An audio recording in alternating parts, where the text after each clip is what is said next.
Hi, I'm Tom Power, and this is Toy Heart, a podcast about bluegrass. Hi, and welcome to the show, coming to you from my living room in downtown Toronto, still inside, and I hope you are too. Hope you're staying safe. Hope everything is good. I got some nice notes, I have to say, over the past couple of weeks about our Bela Fleck episode. Some nice comments on the old Instagram, some nice comments on Reddit. Can I say I got some nice comments on the Banjo Hangout, which is where I spent my formative nerd years at 2 a.m. in Newfoundland going like, what is this RB3 mean? Oh, do I use finger pick? Oh, what kind of finger picks does JD Crow use? I appreciate that the Banjo Hangout is on board. And more importantly, I think that Bela brought new people, maybe yourself included, to this podcast. So if that's the case, welcome to the show. And I hope you enjoy the back episodes, which are all available in our feed. Today is our interview with Alison Brown. Alison Brown is a legendary banjo player.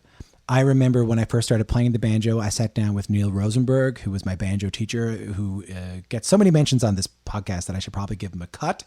So I sat down in Neil's basement. I was just starting to get into the banjo. And I think like all young banjo players, they start with like, oh yeah, I really like Earl Scruggs. And then they go like, oh, I really like Bela Fleck because he plays like weird, wacky stuff on the banjo. Oh, cool. And he plays like an electric banjo. And then Neil was like, oh yeah, you like Bela. Hey, that's cool. Here's an Alison Brown record. And it blew my mind, the stuff she was doing. I mean, I didn't know you could play that way on this instrument. And then I got this Telluride Bluegrass Festival anniversary DVD that I got the record store in St. John's to order in. And it was Alison Brown. Joe Craven was playing like kazoo and congas. John Doyle was playing guitar, and they just really killed it. They were really incredible. But here's the thing. I feel like when you talk about great banjo players, or when there's like a list published of great groundbreaking banjo players, this is just my opinion, but I don't often see Alison Brown's name mentioned. Frankly, the names I do see mentioned perpetually, and I'm not going to say who they are fellas, are guys. And I think that there's meaning in that. And I think that's a shame. And I was pleased to talk to Alison a little bit about that. But more than anything, I was pleased to talk to Alison as what she is. A groundbreaking musician, someone who really stretched what you can do with the banjo and made beautiful music while showing the capabilities of the instrument. And not only that, she changed the way the business is done through Compass Records, providing a life and a career for musicians who might otherwise not have anything. And she also chose this path, kind of against all odds. Her parents didn't really support the idea of her playing the banjo. She went to Harvard. She was going to be an investment banker. I mean, everything was going to happen. She was going to be living in a penthouse and stuff like that. But the banjo, and more importantly, music, was what was driving her heart, and she followed her heart. That's not inspiring. I don't know what is. So I sat down with Alison Brown at her studio at Compass Records in Nashville. It's the same studio that Aeroplane, like the John Hartford record, like one of the greatest records of all time in any genre, was made. And she gave me cookies, and she gave me LaCroix, which we would call soda water in Canada, but seltzer, I'll call it that, sure. And I sat down and talked to the legendary Alison Brown. Take a listen.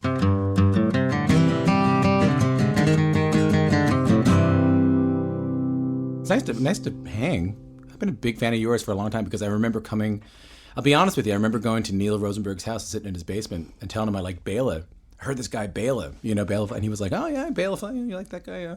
I got someone you like too. And he gave me one of your records. It was like a yellow cover, and it had a cat playing banjo. Yeah, just like that sticker on the wall over there. There's a banjo cat. Yep.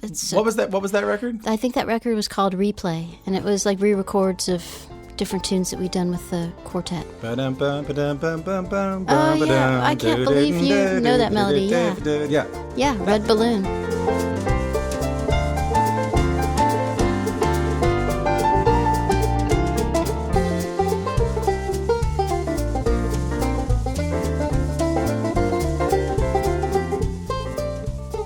Great tune. Thank you. I love that song very, very much. Oh, awesome. Thank you very much. So I'm just here I'm really just talking about, I kind of want to just kind of talk about you a little bit. So where are you from? California? Right, Southern California, La Jolla, near San Diego. Oh, yeah? Yeah. Normal upbringing? Well, fairly. My family actually moved from Stamford, Connecticut to Southern California in the mid-'70s. So I was about 12 when we moved. And my mom and dad are both lawyers. My sister's a lawyer. Your sister's still around? Yeah, my mom and dad are too. They practice together.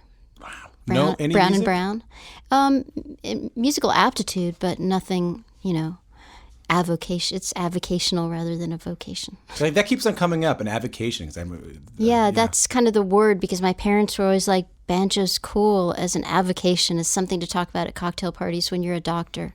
Right. That was what they hoped. So, but it's social music? Did you guys play music around the house? No, not at all. I mean, my dad played Joe Pass records.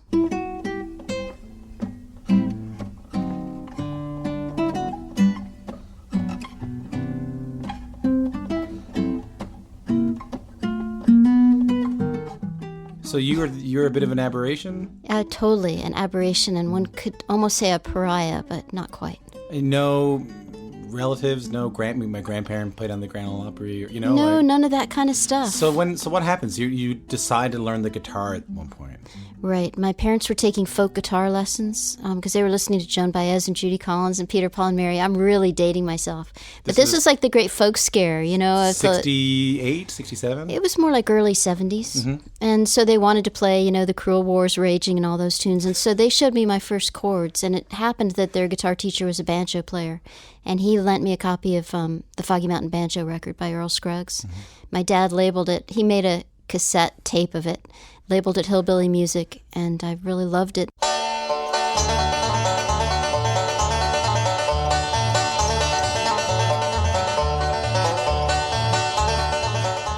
And they said, well, maybe if you practice guitar hard, you can take up the banjo. And that's really how I started. I feel like the two don't have as much to do with one another as people think they do.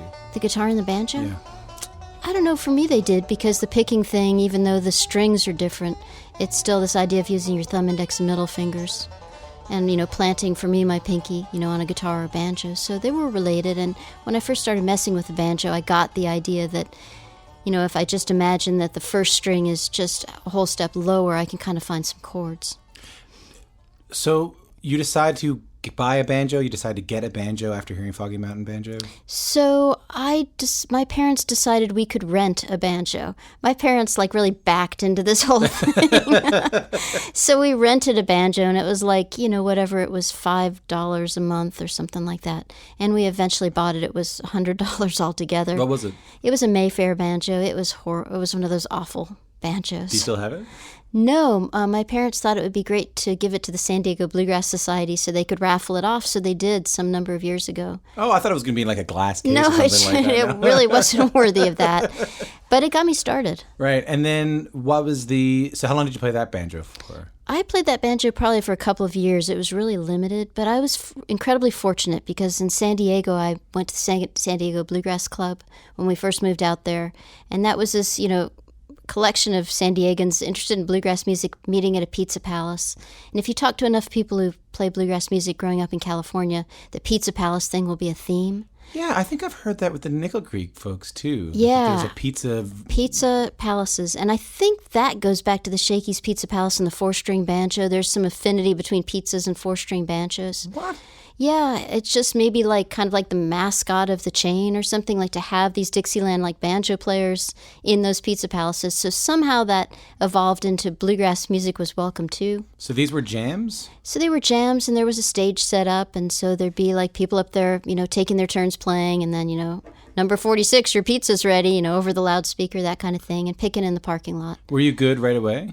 I was good at guitar right away, but banjo was much more of a struggle because, as you know, getting used to having those picks on your fingers it's really awkward. Yeah. It's really awkward for me, and so it took me a couple of years to feel like I could kind of do anything. But then when I went to the Bluegrass Club and saw Stuart Duncan playing with his kid band, which was called the Pendleton Pickers, that was inspiring. And then even better, his dad, who was a retired Marine, kind of forced Stuart to play with me. And why? I think they must have felt sorry for me. I don't know. Maybe they just thought it was maybe kind of a worthy cause. And they had an extra banjo that was an Aida banjo that was way better than the Mayfair I had. So for a long time, I played their Aida banjo. Did you have any idea that it was rare at the time for a woman to be playing the banjo?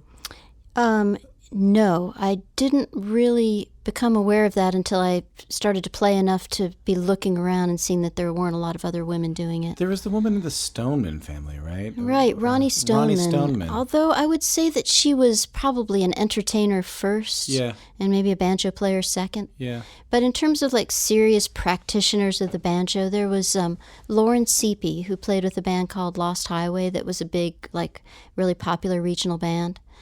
And yeah, there just really weren't a lot of others. But, you know, it was Southern California, and so it was a much more open approach to everything. Like, even the repertoire of bluegrass music was much more open than if I'd been growing up in Southern Appalachia. Right. And so I think maybe I was aware of it, but it maybe wasn't so much of a restriction as it might have been if I'd been growing up somewhere else. So you started doing gigs with Stuart around this time? I have that record you guys made together. Oh, pre-sequel, you're the one. Yeah. Like I say, you can't escape your past. It's a funny record because I feel like it's half of it's original music and half of it's old tunes, like standards. Right. And all the original music have like weird titles, you know, like Yeah. Mashed Potato Batman or something like that. It is like, pretty much like that, yeah.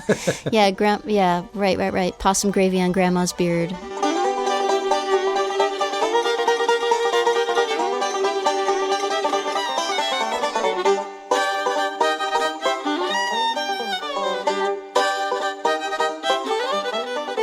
Yeah, I guess Stuff track like one, that. I think. Yeah. Oh, gosh, you're right. I can't believe you know that. Yeah.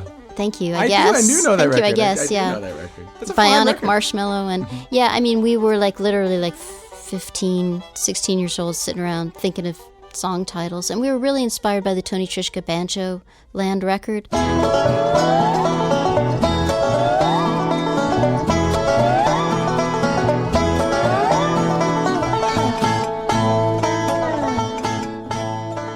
And he had a tune on that record called Smashing the Atom. So that was kind of like, okay, well, if Tony can name a tune that, then we can think of something at least as weird. So this is 15 or 16. So had you already won the banjo contest by this point? Yeah, well, that was when I was 15. And Why did you win the Canadian National Banjo Championship? that's an excellent question. And really the truth is, because I can't believe this is the truth, but I really thought it would look good on a Harvard college application. And there was no American National Banjo Championship. Hold on. I know that's really... Is that true? It's true. Take me through this process. So you knew you wanted to go to Harvard, and you thought, you know what'll get me in there? Winning a banjo championship. Well, I thought like winning a national banjo championship would look good on the application. And So where'd you go? where did I go in Canada? So in Durham, Ontario, there was the Canadian National 5-String Banjo Championship, and it was all different categories. And yeah, and I won the 5-string category. What'd you play? I played CJ's Breakdown, which is the theme song of the Wayne Rice Bluegrass Special radio show, which is the longest standing bluegrass radio show anywhere in the country now, on KSON Radio in San Diego. He always opened his show with that. It's a great tune, Carl Jackson. I don't know the tune. I must take a listen to it. Yeah, you should. It's very melodic kind of intro, and it's a great tune. So you must have known at this point that you had an aptitude for this instrument. Yeah, I mean, I would say so. Yeah, like you were, but there can't have been many other kids like you who liked bluegrass. Well, not at my high school, but there was Stuart, and that was incredibly fortunate. Well, when I was just talking to Ricky, you know, he was talking to me, Ricky Skaggs, he was talking to me about being this sort of child prodigy in Kentucky, and his friends were all into the Beatles and were all into the Stones and stuff like that, and then he meets Keith Whitley, and all of a sudden he goes like, oh, there's another person here like me. And is that kind of what happened with Stuart? That's incredibly the same kind of thing, because I mean, I went to a high school where people literally were surfers and surfer chicks. That was the culture, because it's a beach community. And there I was, like, wearing Western shirts and big belt buckles to school, because in California, the Western apparel and bluegrass music, at least back then, kind of went together. And yeah, I had pictures of Alan Mundy and Tony Trischka in my math binder and stuff like that.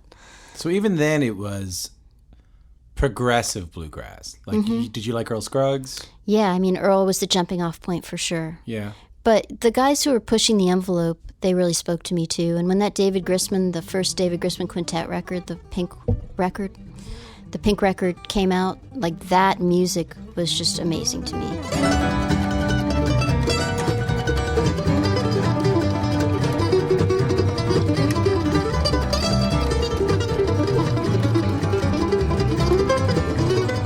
It's with Tony's on with that. Tony and Daryl and Todd Phillips. Yeah. So it was a bit. You mean you must have felt a bit isolated I don't know. being into bluegrass in this school. Well, I mean, I guess I was a bit of an anomaly, but it wasn't necessarily a bad thing. But it was not like I've played in the high school in Boone, North Carolina. I don't know if you've ever done that, but played banjo at that high school, did a show, like midday show, and like half the kids got up and started clogging. I'm like, what's going on here?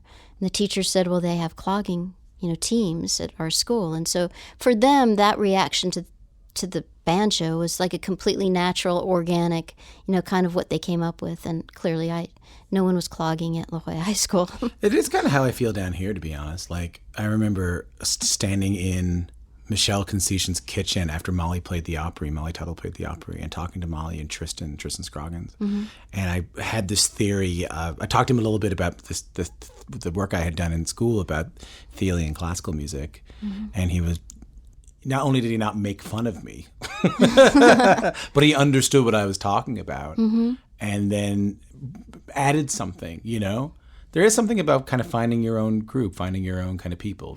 Well, I completely agree. It's like there's a Jonathan Livingston Seagull quote about, members of the same family not always being born underneath the same roof. And I've always felt that way about like the banjo and bluegrass music, because it's not what my family is about, but it's this other family that I've found, and it's a beautiful thing. Were your parents worried? No, they thought it was a really good thing because it was going to look great on my Harvard application. These are ambitious, kind of driven, eye on the prize kind of people. Well, I think that they're just typical parents in the sense of wanting what's best for their kids. And certainly, especially back then, and you have to remember how much things have changed, but in the late 70s, the idea of being a banjo player was like way more radical than it would be right now. I mean, because back then, what instrumentalists coming out of this music were like really making a good living at it. Right. Like David Grisman was on the cusp of like maybe breaking out. He had played The Tonight Show. Yeah. But with Stephen Grappelli. Yeah, but Bela Fleck, had yet to come along. And so there really wasn't much of a precedent for it. It was even before Ricky Skaggs had his kind of crossover success. So, it was that it makes more sense now for someone to pursue something like this, I think, than it did for me to say that's what I wanted to do back then. Did you want to do that? No, I was pretty sure that I should be a doctor and talk about playing banjo at cocktail parties. But it wasn't like, I secretly, deeply harbor this love of wanting to be a professional musician. But instead, I have to become a doctor. I have to No, not really. I'd say that I just didn't have the imagination to see the path then, and I think it would have taken a lot more imagination then than it would take now. So you ended up going to Harvard, mm-hmm. studying history and literature. Is that when you focused on bluegrass? Well, that's when I figured out a way to write my thesis about bluegrass music. So when you went to Harvard, there was a bit of a bluegrass scene, right? Right. Well, Boston's still a great hotbed for folk music, and back then in the mid-'80s, it was even more so. So when I got back there was the Boston Bluegrass Union, which is still going, and the Boston Area Friends of Bluegrass, which was another bluegrass club. And the first night on campus, the Knoxville Grass were doing a show at Payne Hall, which I'll never forget because I'd only ever read about them in the pages of Bluegrass Unlimited magazine. That was really before bands could afford to come west. Mm-hmm. So like maybe we'd see one of the national bands a year out in California, and there they were like walking distance to my dorm. So sounds kind of silly, but it was huge for me. I really felt like I'd landed in the right place. And were you playing? Mm-hmm.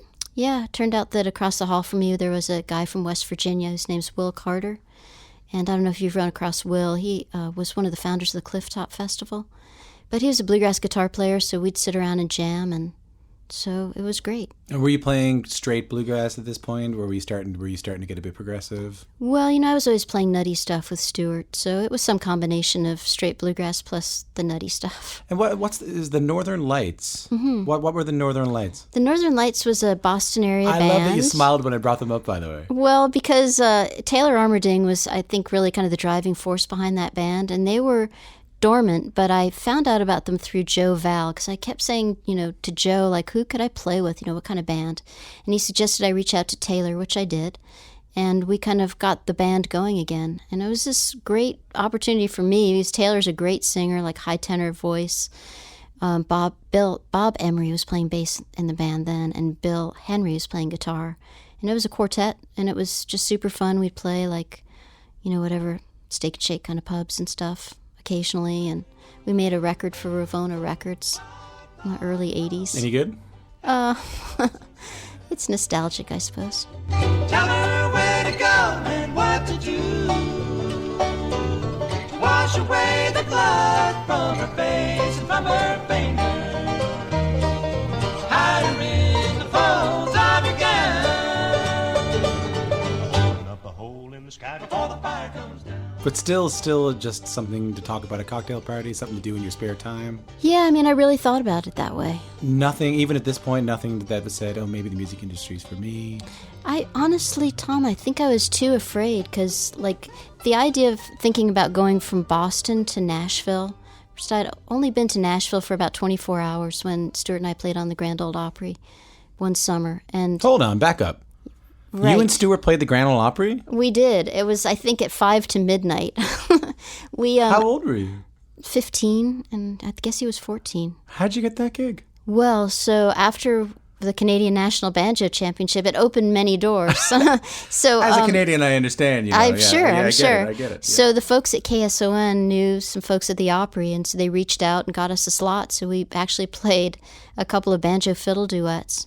Hold on, why you? Was it because you were these young kind of phenom kids? Or? Yeah, I guess, they kind of put in a plug for the hometown kids from San Diego, and they found us a 5-minute slot. Literally, it was 5 to midnight. So what was that like, to be backstage at the Opry playing that gig? It was crazy. What do you remember about it? I remember Jimmy Martin thinking that Stuart and I were both girls and giving Stuart a big kiss.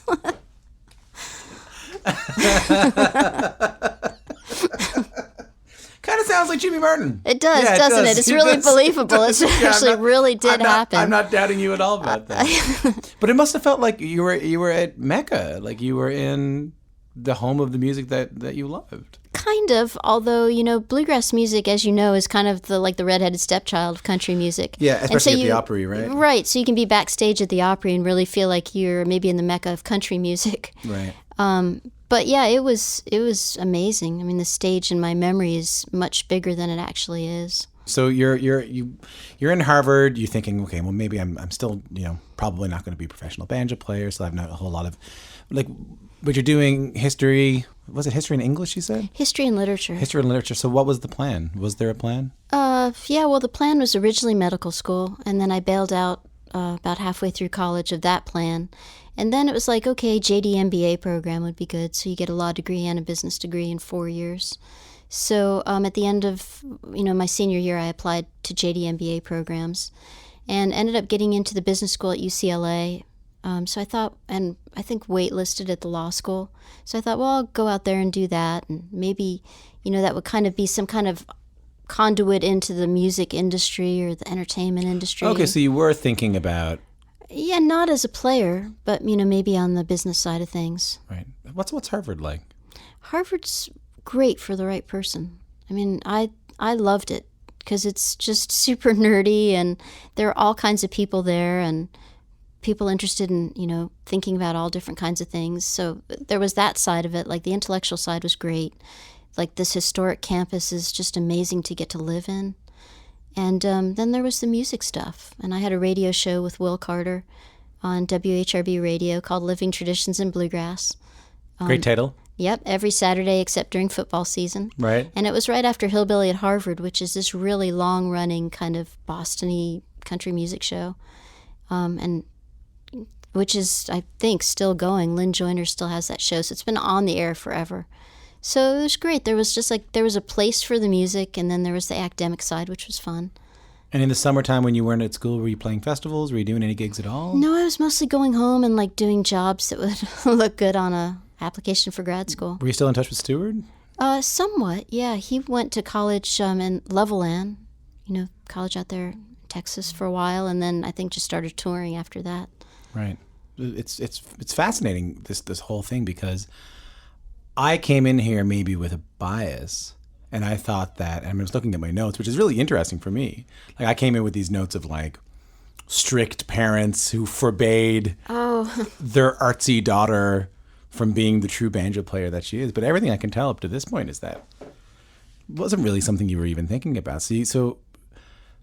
But I know people who are in like investment banking who are as passionate about it. Exactly. So do I. As I am about music, as you are about the banjo. Right. Exactly. And that's a perfect conduit to how I got to be doing what I'm doing, because after business school, all the people in business school wanted to be investment bankers because that was like the big kind of Wall Street gig that everybody coveted as an MBA. Right. So I'm like, okay, well, I'll interview for those jobs. And I got a job with Smith Barney in their public finance division, basically structuring tax-exempt bond issues. Wow. And like you just said, I mean, I worked with some people who are absolutely passionate about thinking about bond structures. Were you good at it? I was good at writing the proposals and decent at running the numbers, but I didn't wake up in the morning and get in the shower and think about like different interest rate structures and repayment schedules. Were you, I mean, these are the kind of jobs where you can make like a ton of money, right? Of money. Yeah, you can. You can definitely make a ton of money. And I know a lot of people who went that route and have made that ton of money and are still, this many years later trying to find their passion. What's interesting to me is that it wasn't, so you weren't giving up a life of, I mean, I don't want to disparage any occupation, but you weren't giving up a life of making $30,000 a year, working in a boiler room. I mean, just Ricky was talking about working in a boiler room. Right. Hated working in a boiler room, wasn't paying him that much anyway, decided to go out with the country gentleman, right? Mm-hmm. Like for you, it was something, if not lucrative at the moment, but something with the potential to be incredibly lucrative. Right. So the stakes are a little higher to stop. Take me through the decision.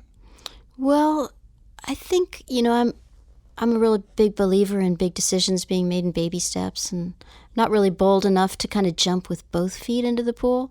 So I kind of decided after a couple of years, maybe 3 years of doing the investment banking thing, that I would take a little time off and take some jazz guitar lessons because I'd always wanted to study jazz guitar. What led to that decision? What were you feeling in those 3 years? Just kind of this realization that we were talking about, that some people wake up in the morning, thinking about refunding bond issues. And like when I got the job or when I was interviewing with the investment banks, they'd all be like, do you wake up in the morning and want to bite the ass off a bear? And I'm like, okay, I guess I could bite the ass off a bear when I wake up in the morning. I mean, that's kind of like, that's what does bite the ass off a bear mean? I don't know. I think it's just kind of the aggression that they're looking for in the people that they hire. And I'm like, I guess I could do that if that's what I have to do, but that's not really where my heart is, right? And I think that I just realized that after a few years, I was never going to be one of those people who just was dying to think of, some new way to refund tax-exempt debt, which, by the way, is the most boring side of investment banking anyway, because it's... Even for investment banking, it's still... I would say so, because, I don't know how it is in Canada, but in this country, certain kinds of governmental entities can issue tax-exempt bonds, which are basically purchased by institutional investors. So it's dry, and it's all like bond issues to fund sewers and waterworks and in Canada, it's mainly maple syrup based. Yeah, no, it's far better. It's sweeter. I love that you were in the boring part of investment banking. Right, so that maybe made it easier, because I think if I'd been on the regular investment banking side where you're just like doing, IPOs and stuff for companies, it might have been more interesting. But basically, this was the really dry stuff. It's even boring to investment bankers. So. And still playing banjo. And still playing some, like casual stuff with a local band, but you weren't putting in like hours a day practicing or anything. No, there's no way you can, because in those kind of jobs, if your superiors get wind of you spending hours doing anything other than writing tax-exempt bond offerings, then more work appears. Did your chops go away? Well, you know how it is with banjo. It's like it requires a lot of maintenance, but you can get it back. So yeah, I'm sure that they did, because I really wasn't playing that much. But then I kind of came to this realization that it was okay to allow myself just like this little hiatus. So let's go back to that. So you're sitting in your office one day and you go, you know what? I'm just going to take a little break. Do you remember where you were when you decided to do it? I don't exactly, but the bond market had gone through some ups and downs, and I kind of watched some senior people get laid off like right before Christmas. And I'm like, well, this really sucks to work for an organization that would do that. That's like really nefarious timing if you've got to do that anyway. You know, why pick right before Christmas? I'm like, I just really wasn't sure I wanted to stay in that business and in that culture. And look at the culture too, right? Because it can be a bit cutthroat, hey? It's cutthroat. It was very male dominated. I don't know how it is now.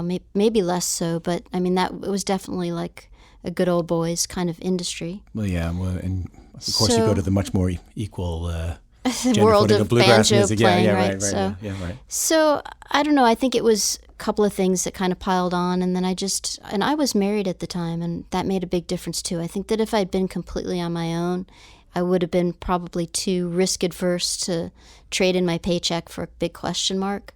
But I kind of had the liberty to do that. So I just decided to do like this 6-month hiatus. To do what? To just take jazz guitar lessons and try to see if I could write some tunes. Because I really hadn't written that many tunes of my own. I feel like I'm missing something. Like, up until now, I have had with respect, no inclination from you that you wanted to perform for a living at all. Well, you know, Stuart and I made Pre-Sequel because you're the guy who bought it, so you know. And I think I bought it at a used record store, by the way, so I don't know if the money even came your way. No, I'm sure it wouldn't have no matter where you'd bought it. But and so I just had this idea in my mind that since I'd made that record, it would be nice to make another record. And I was kind of wondering if I could write more music or any music, because the tunes, as you mentioned, the original tunes were a little goofy on that record. And they, you know, I don't feel like they really pushed me in any way compositionally. They were just kind of like bluegrassy tunes that we thought of. Mm-hmm. And so I think I just had that idea in the back of my mind. And I mentioned too that Northern Lights had done a record, and I'd written a couple tunes for that record. Mm-hmm. And so I still had that question in my mind if I could do that. So I still really wasn't thinking that I would become a banjo player. And honestly, if I hadn't gotten a chance to join Alison Krauss's band, I really doubt I would have been. From what I understand, that was towards the end of the 6 months. Yes. Yeah, it was.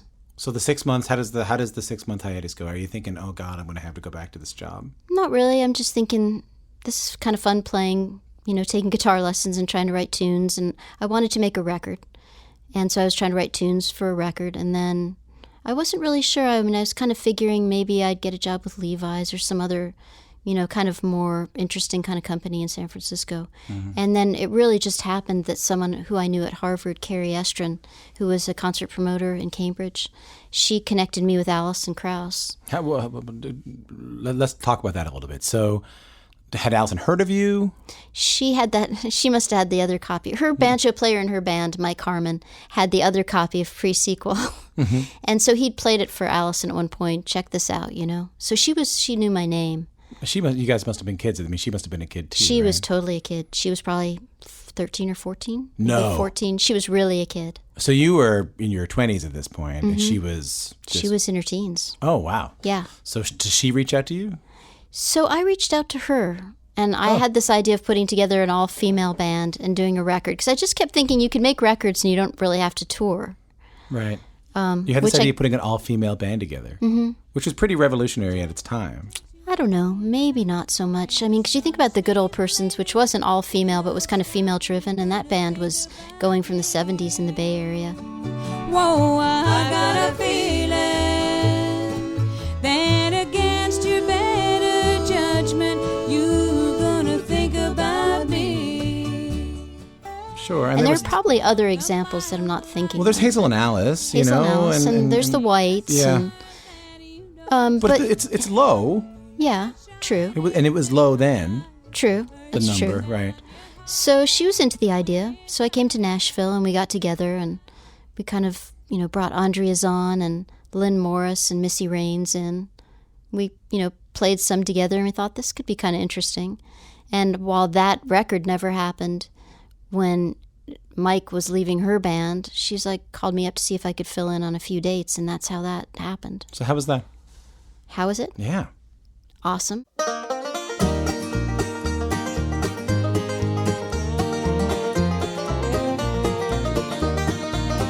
Endless highway, as far as I can see, the road will take me back to him tonight. It's been so long since I've seen him smile. I'll be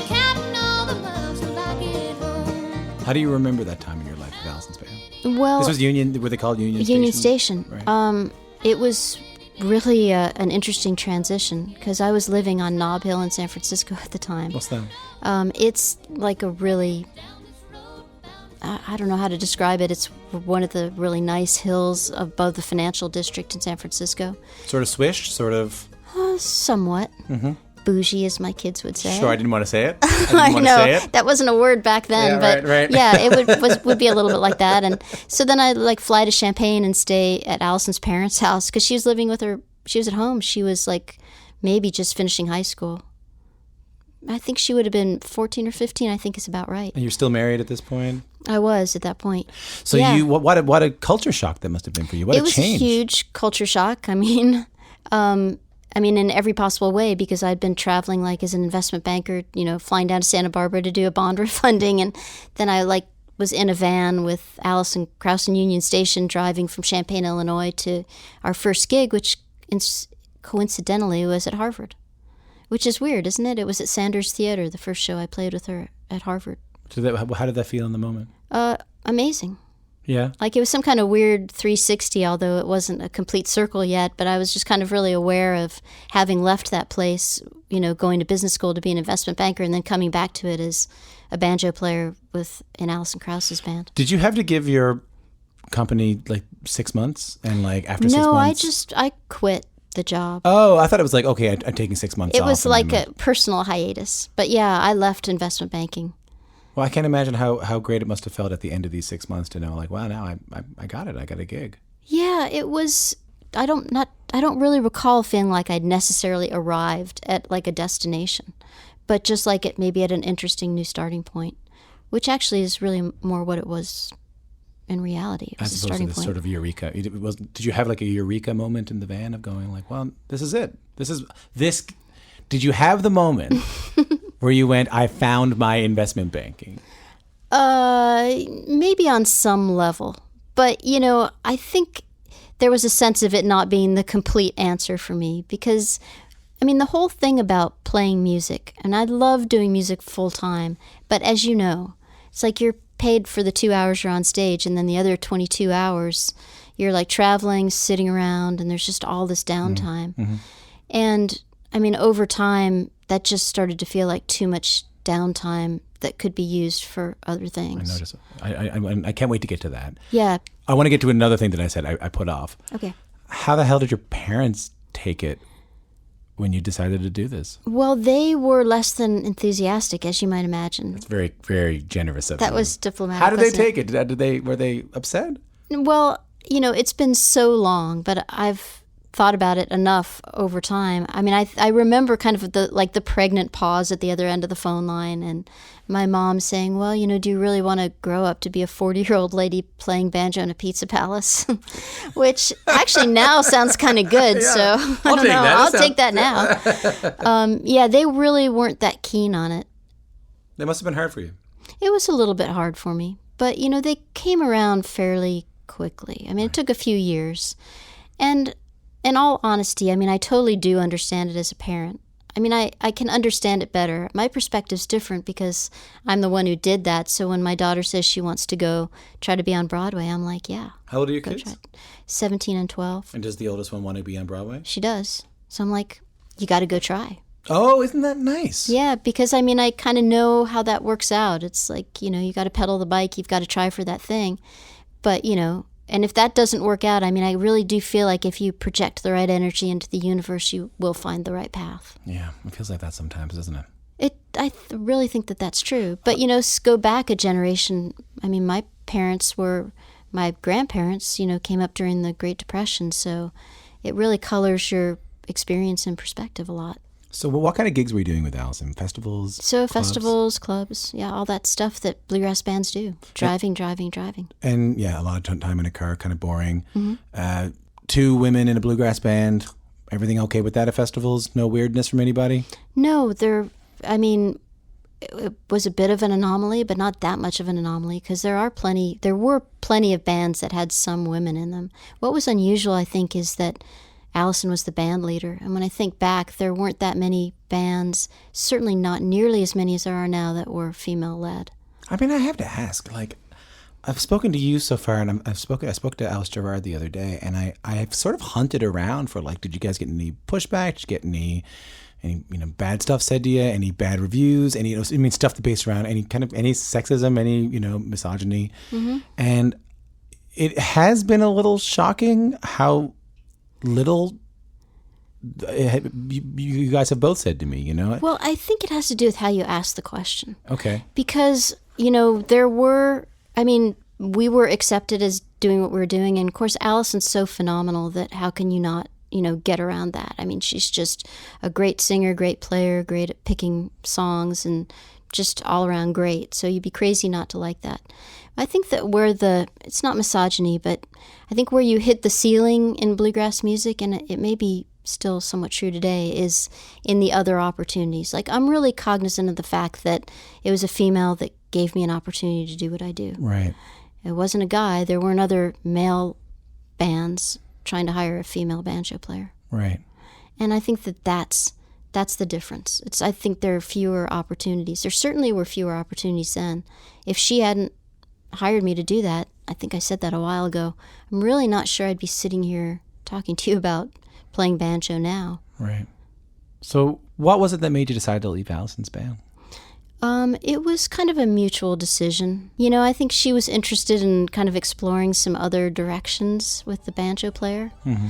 And I made a record that was pretty, it wasn't straight ahead bluegrass. Simple Pleasures, my first solo record that David Grisman produced.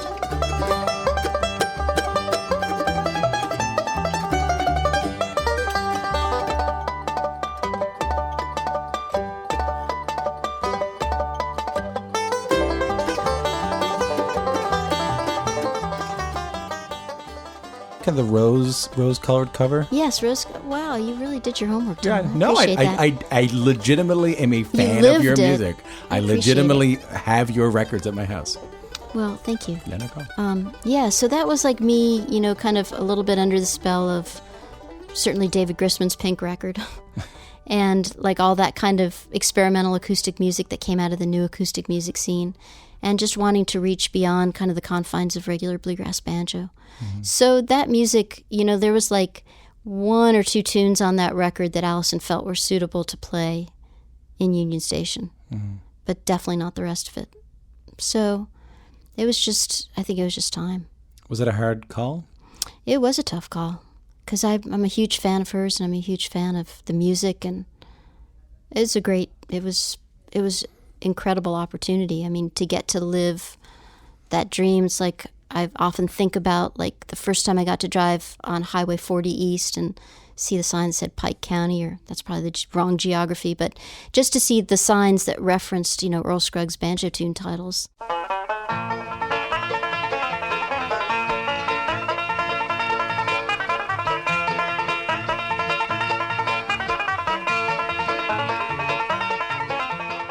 To be in the place that created this music that kind of drew me to the place. It was like, I know you've had a similar feeling. I'm having one. Yeah, it's really magical. As we speak. Yeah. Really, I am. Like we're in the studio where the area playing record, the John Hartford record. Exactly. I sort of dressed like John Hartford at my prom. Oh, see, I wish I'd known you in high school. But I was in Newfoundland where there are only like 500,000 people, and there's 3 of us that are into bluegrass. You know what I mean? Yeah, so right. I wore a bowler cap, and I had a cane, and I tuned my banjo to E. I love that. So I could play Lorena. Yeah. And I'm here where that record was made. I'm having a moment of that right now. Yeah, it's crazy. It's the magic of the banjo and all these other things. It's like that thing that fascinates me, I think fascinates you too. Just why did this instrument kind of like choose us? Because, that's how I feel about the banjo. I feel like I chose it, but it also chose me. There's no reason why it should have been the banjo, but I just find it endlessly fascinating. Not only the instrument, but the culture it comes from and what it says about the American experience, and even how it like brings together people from such disparate backgrounds. There is something kind of mystical about it, isn't there? For me, there is, for sure. And I'm also very interested in like the humans that have changed the way it's played, because you can almost kind of look at specific people. I can't think of another instrument like this in the world where I can look at specific people and go, oh, Earl Scruggs fully changed the way that instrument was played. Right.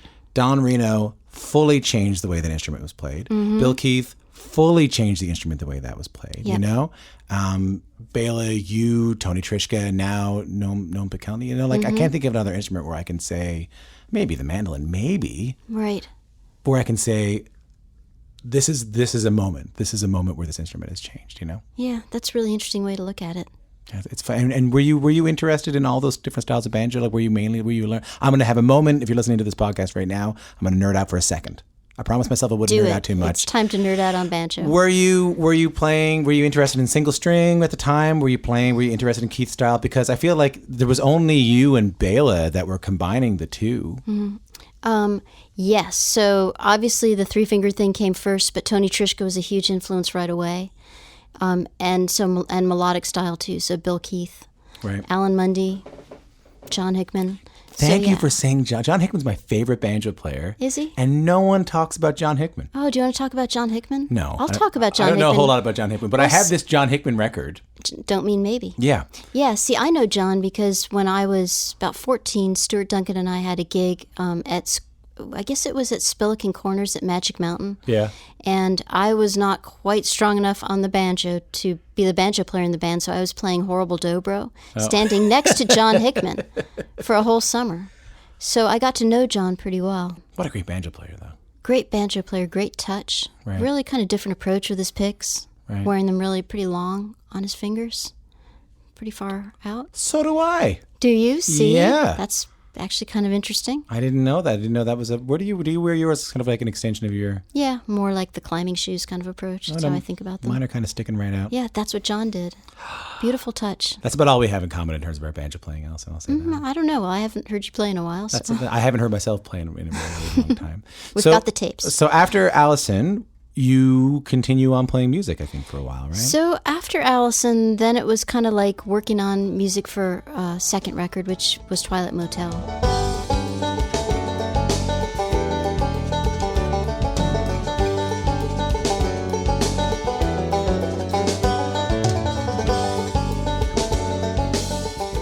Recording some of that, and then seriously, my parents were like, well, we really do think you'd enjoy law school. Are we still married in here? No, not anymore. Okay, so somewhere in here, the marriage. That kind of fizzled out. So you're sort of suspended then. You're sort of totally, yeah. I was living in Nashville, trying to figure out the next thing. Nearly went to law school, and literally just as I was thinking about doing that, almost within like the same moment, I got a call from Michelle Schacht, and so she... Michelle Schacht, yes, right. When I was in Alison's band, she hired the whole band to play a track on her Arkansas Traveler record. This is like a bluegrass record she made? I don't know this record. Yeah, it's kind of a string band record. It's actually a brilliant record.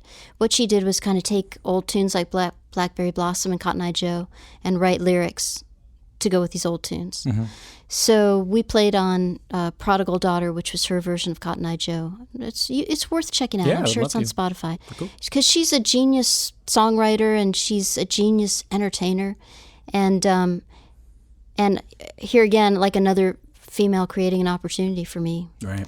And she hired me to be her band leader on her world tour. And she needed somebody who could help put together a band that could represent that record, plus her pop records and her R&B record.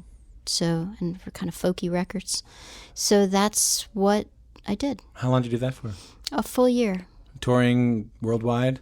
World tour. It was amazing because it's like I went from being in a band where like people would snatch up the new copy of Bluegrass Unlimited to being in this band where people didn't even know Bluegrass Unlimited existed. Right. And that was really good for me because I had to learn how to like take what I was doing out of like the bluegrass bubble and make it translate on bigger stages. And she played a lot of sheds and really big concerts. She'd draw a couple thousand people and it was all amplified. And so that kind of started that struggle of like, how do you make a banjo heard in a good way in that kind of setting?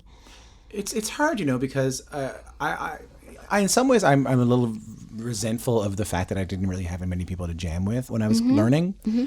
I am grateful that I had the opportunity to play banjo with a lot of different genres of music early, like play rock early, play with a lot of singer-songwriters, because it does make you a better banjo player. And I guess that's what you were experiencing there too. You weren't just playing bluegrass. You had to become a better instrumentalist. Yeah, I think so. It made me become like a broader thinking musician. And it really expanded my awareness of other kinds of music. Because honestly, I really was just like all about bluegrass. Even if it was like the bluegrass on the fringe, it was still bluegrass music. Like I'd never heard a Van Morrison record. And for example, or the band, like I was aware of like... I love the way you say it. Like the band? Is this somebody? I know, exactly. And so when we first started touring with Michelle, I had hired Gary, who I'd met, who's now my husband and co-founder of Compass Records. And so we'd sit on the bus like for hours, and he'd have his pouch of CDs, and go through that stuff. I didn't think you were going to say CDs. Yeah, I know. I bet you didn't. But we'd just sit there and listen to all this stuff, and I hadn't heard any of it. So. And he's like a rock guy, or he came from? He came from R&B, Southern Soul, right. Some country. He toured with Patti Loveless, Delbert McClinton. And you were showing him bluegrass? He knew some bluegrass because he'd actually played with some banjo players in Atlanta. Right. But he was mostly showing me stuff. From what I understand, this was sort of a fortuitous meeting because you and Gary sit down and you decide to ask one another what the good life is. Well, right. So there's that story, but that actually is true.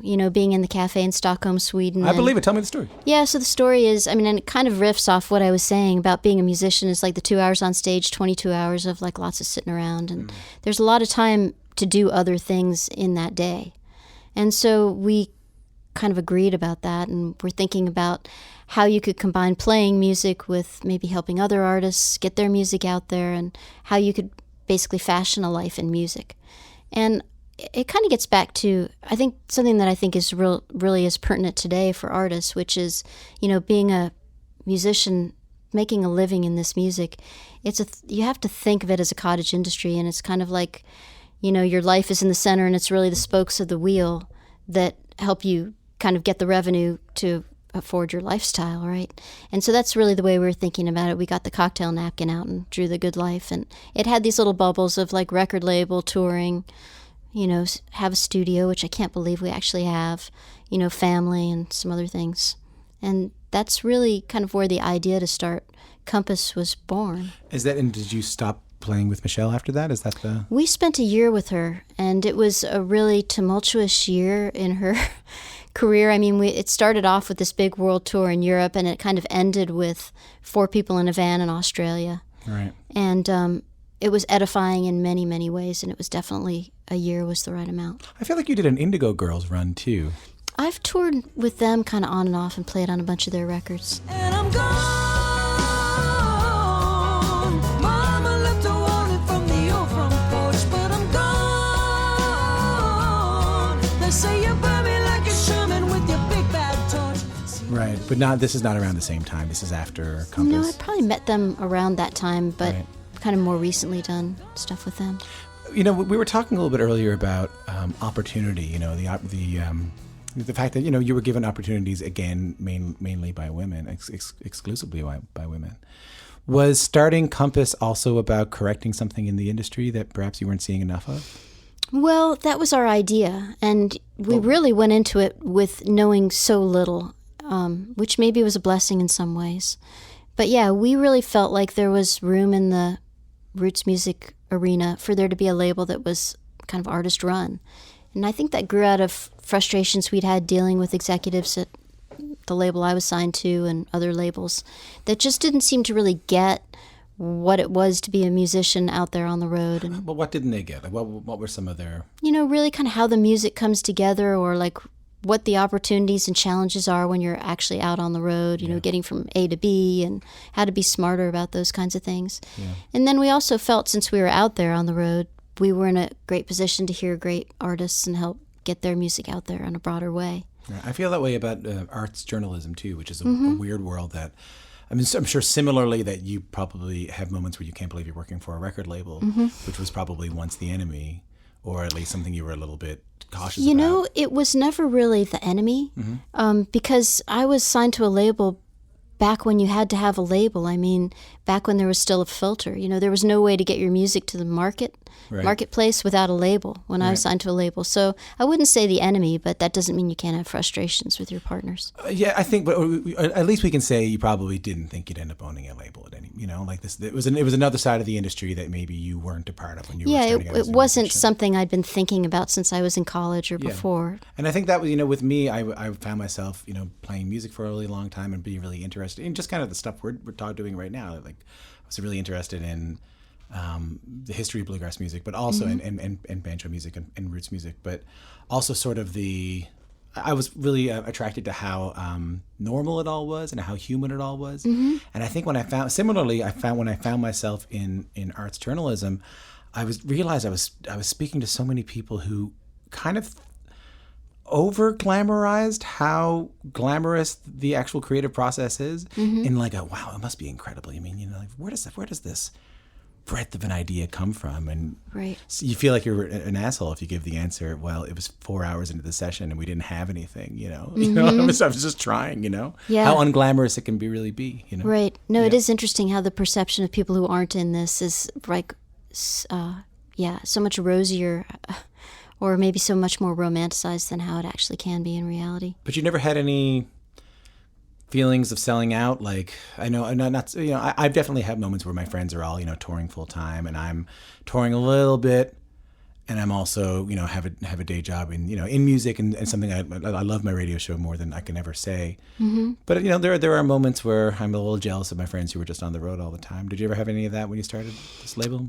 Well, the label's grown to be like a much bigger thing, now than it was when we started. I mean, we literally started on the kitchen table. So, we started with our 4 releases, and that seemed like so much work and so complicated. And now we probably have 1,000 releases across 4 different imprints and all that. So it's a much bigger, like enterprise than it was then. But back then we didn't have kids, and we were doing a lot more touring too. But to speak to what you just said, I don't feel at all like it's selling out. I feel like it's helping to build the community of this music, and it's helping to try to play it forward in a healthy way. And I totally feel that way about what you do with the radio show. It's like building a platform for other people I really think it's a noble pursuit, and I don't think that it has to be one or the other. It's like, for me, there are weeks go by where I'm just like sitting at my desk looking at spreadsheets and like doing that part of it, and it's not always my favorite thing to do. But then there's other weeks where I get to go off and play, so play banjo. And so, I mean, in some way I feel like the two things inform each other. If all I did was play banjo, maybe I would just not appreciate those moments as much as I do, because I know that I'm going to have to be sitting at my desk doing a spreadsheet pretty soon, Does it make the spreadsheets a bit more, do you get a little excited about being able to access that part of your life too? Yeah, totally. Because I can tell you have that. I like thinking about that kind of stuff. I just don't like thinking about it all the time. Right. And it's, thank God there are no bond issues involved. That stuff was pretty dry. But yeah, I mean, it's interesting. Looking at the numbers is interesting. Trying to figure out a way to make this company sustainable in a way that we can support, great bluegrass artists who, maybe would live below the obscurity line as defined by our major record company, and help these folks make a living. I mean, that's pretty exhilarating. I mean, and don't get me wrong. I mean, these fleeting moments that you have, are the fleeting moments that you have. But I'm unbelievably. I mean, if it wasn't for the radio show, I wouldn't be here talking to you right now either. Like it's given me. I love every second of my day. If it wasn't for the label, you probably wouldn't be here talking to me either. It's kind of like the two facets of it that kind of, for me, make the whole piece. And I mean, I think that's when I was just an investment banker, the music part was missing, and when I was just traipsing around with playing music, the other side of things was missing, and so now it's kind of more complete. Which is not to say it's not always satisfying, because it's nice when you have that balance, and it's really hard to strike because you can't do both things every day. So there are just days that you come home and you're just like, I haven't played banjo in a couple of days, and that's a bummer. Right. What's inspiring you musically these days? Are you because you are always someone who compositionally I've always been really, really interested in, because I hear I hear elements of like Celtic music in there, what we would call Celtic music here. I hear some jazz, some country music. Like I hear what we unfortunately call world music. Like I hear a lot of that in there too. Well, right off the bat, I feel like you haven't had a lot of stylistic limitations put on the banjo, but I feel like you've always been able to do it in a way that doesn't rub it in my face in a very look what the banjo can do kind of way. It always just felt like a pretty pure expression of what you were trying to do. Well, thank you. I appreciate that. Do you know what I mean by that? I think I do. I mean, sometimes I feel like, for better or for worse, my approach is just like informed by my femaleness. And I know that like when I play with all men, which is most of the time, like a band like Newgrange is a great example. I don't know if you're familiar with that band. It was a special project kind of thing that Mike Marshall and Daryl Langer put together with Tim O'Brien, Todd Phillips, and Phil Auberg, great pianist, and I got to play banjo.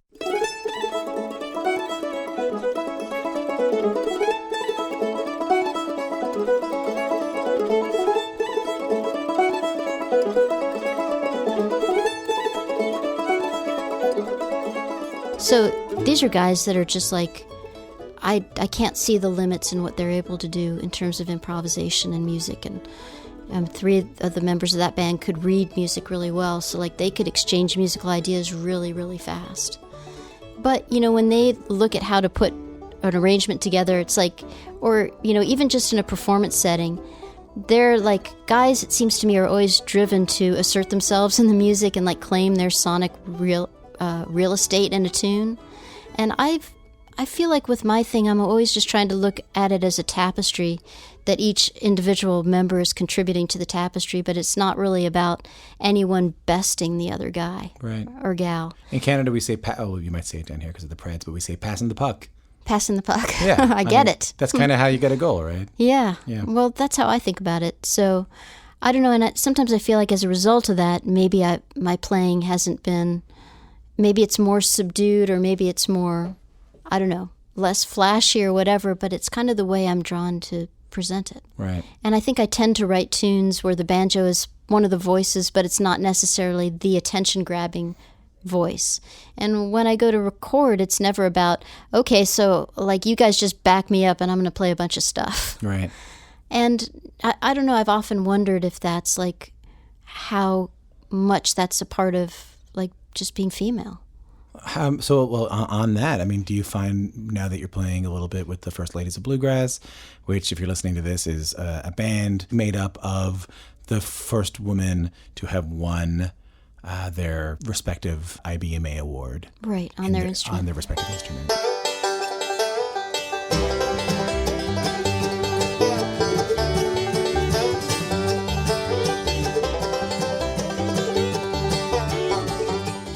Which incredibly took 26 years to happen, that there would be like a full band of women to win Instrumentalist of the Year. When did you win yours? In 1991. Wow. And Molly Tuttle won hers in, I think, 2017 or something like that. I mean, it's just, over a quarter of a century that it took for that to happen.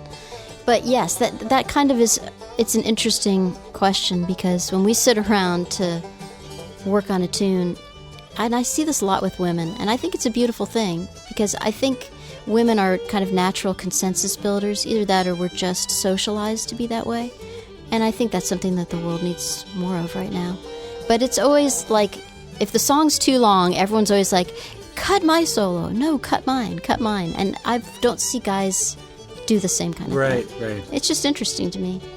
Yeah. I'm not saying the result's better one way or the other. It's just different. And I think I find that in my own playing, too, that my approach, I think, is just informed by that way of thinking. Well, then I have to ask the big question. Are things getting better for women in bluegrass music? Oh, so that's a big question. Yeah. I think that things are better, but I don't think that they're as good as they need to be. What do you mean? Well, I think that, for lack of a better term, the grass ceiling still exists. And I think... Is that a real term? I've never heard that term before. Well, I don't know. Like, we like to think of the First Ladies as smashing the grass ceiling. I don't know who came up with that. But...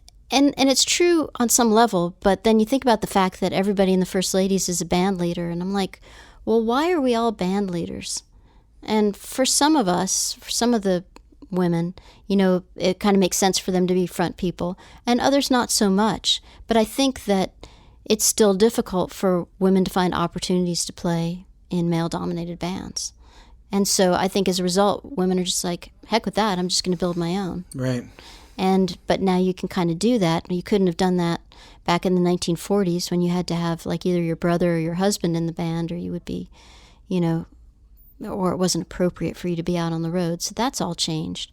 But I think there's still, until there's really parity in terms of opportunities, women are still going to have a bit of the short end of the stick. What do you think, like, the bluegrass community, maybe even not necessarily something like IBMA, but just the bluegrass community could do as a whole to help? Well, so this is what I think is so exciting. I mean, I think we've finally gotten to this place, this moment in time where there are enough women, like, peppered throughout the bluegrass ecosystem, that we just have to support each other. We have to create opportunities for each other.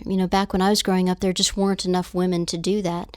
But like I said, it was 2 women that created opportunities for me to be the banjo player sitting here that I am. Mm-hmm. And we just have to really take it upon ourselves to create those opportunities for each other wherever we can. Are you seeing moments that make you hopeful? Well, absolutely. I mean, I see a lot more bands with female members in them. But that's the thing that's the most exciting to me. It's just that, we've got the role models now in terms of, like, if you want to grow up to be a great flatbed guitar player, well, Molly Tuttle did it, so you can too. And that kind of stuff, I believe it makes a real difference, the visualization of what you can become. Like, without that, you're really kind of whacking your way through the weeds. But if you can see what you're shooting for and say, Missy Raines did it, so I can do it too, that makes a big difference. Does it feel like you're living the good life from the cocktail napkin? Absolutely. I'm super lucky. I'm not refunding bond issues. I get to play banjo. I get to help get other people get their music out there, and I'm talking to you today, so that's pretty awesome. And we got to eat cookies and drink seltzer water. We sure did. Alison, thanks so much. Thank you, Tom.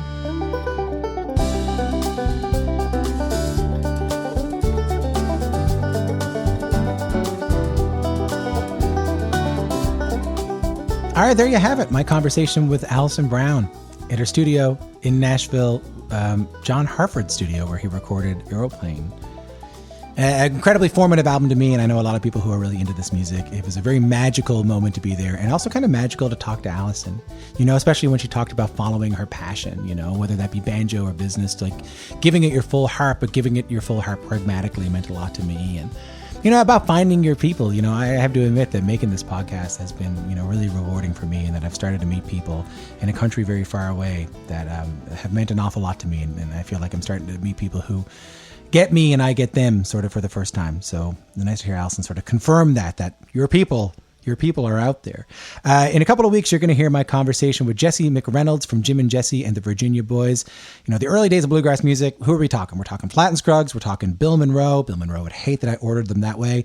The Stanley Brothers, Jimmy Martin, and Jim and Jesse. Jesse McReynolds is going to tell you some stories about him and his brother Jim starting a bluegrass band. And if you think you are like a hardcore DIY punk, the stories he's going to tell you about the early days of bluegrass and what they did will make you take the crass patch off your vest and sell your German Shepherd. Those things are just going to be gone. I don't know why I'm imagining that crust punks are listening to the show exclusively, but that's where I am. Toy Heart is produced by Stephanie Coleman and me, Tom Power. Our executive producer, or EP for short, is Amy Reitenauer Jacobs, with help from the BGS team, Chris Jacobs, Justin Hiltner, and Craig Shelburne. You can discover more BGS stuff at thebluegrasssituation.com. That's also where you can find the Whiskey Sour Happy Hour, where the Nard Dog, Ed Helms, the head honcho of this entire bluegrass situation, is raising money for COVID-19 relief through folk and roots music. I mean, that's the best way I can think to do it.